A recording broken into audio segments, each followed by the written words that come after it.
بسم الله الرحمن الرحيم. السلام عليكم ورحمة الله وبركاته. معكم حسام فوزي، وإن شاء الله معنا النهاردة درس جديد من سلسلة دروس شروحات على السريع. إن شاء الله دي سلسلة متجددة، هحاول أقدم لكم كل يوم معلومة على السريع. إن شاء الله معلومة النهاردة تبقى إزاي نحمل من موقع فيلمي أو أي موقع، مش لازم فيلمي يا جماعة، كل واحد بيختار الموقع اللي يحب يحمل منه، فيلمي أو أرب سين أو أرب لايونز ماي إيجي أو إيجي أب. كلها ان شاء الله تبقى اسهل طريقة ممكن تحمل بقى من المواقع دي.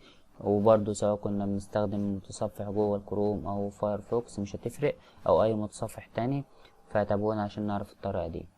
اول حاجة احنا بنفتح جوجل، ومن جوجل بنكتب فيلمي، بعدين بنختار فيلمي. بعد كده دي طبعا الواجهة الرئيسية بتاعة الموقع، فبنشوف احنا عايزين نحمل ايه، افلام، مسلسلات، برامج، ماشي. مش هتفرق يعني. نشوف مثلا فيلم ادي سبايدر مان الجديد، ندوس على تحميل، ندوس على اضغط هنا علشان نختصر الوقت. في حاجة عايز اقولها لكم تاخدوا بالكم منها، النسخة بتاعة الفيلم، الصيغة بتاعة الفيلم، الصورة هتبقى عاملة ايه، تمام.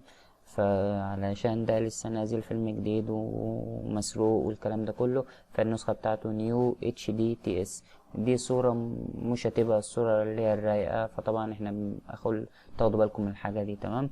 هي الصورة الرايقة بتبقى في البلوراي بالتلات انواع بتاعته، تمام، اللي هو ال1080 وال720 وال480. دول احسن صورة تتفرج عليها، دول اللي هي بتبقى الصورة رايقة يعني زي ما بيقولوا، تمام. فاحنا هنا انا مش بحمل، انا بس عايزكم، انا في الغالب لما بحمل ال720، تمام. انا بس هنا بوريكم ازاي نحمل.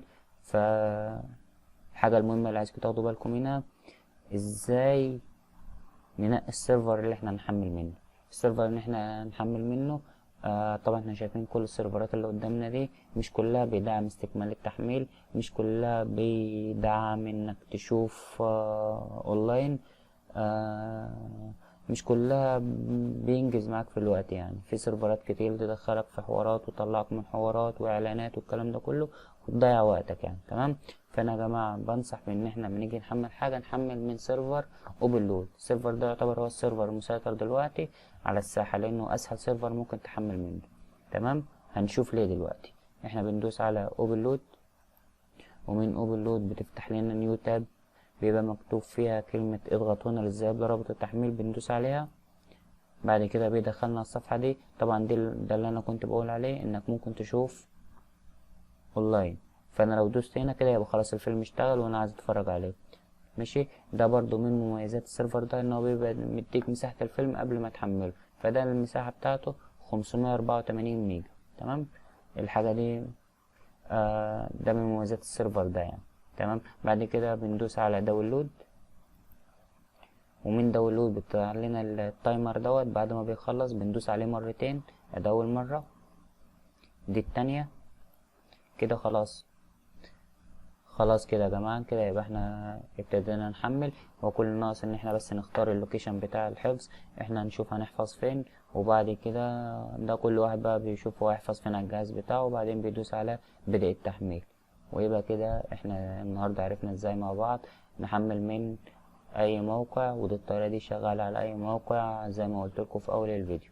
لو عجبك الفيديو كل اللي طالبه منكم لايك وشير وسبسكرايب للقناة بتاعتي عشان تشوفوا الحاجات الجديدة اللي برفعها. شكرا، والسلام عليكم ورحمة الله وبركاته.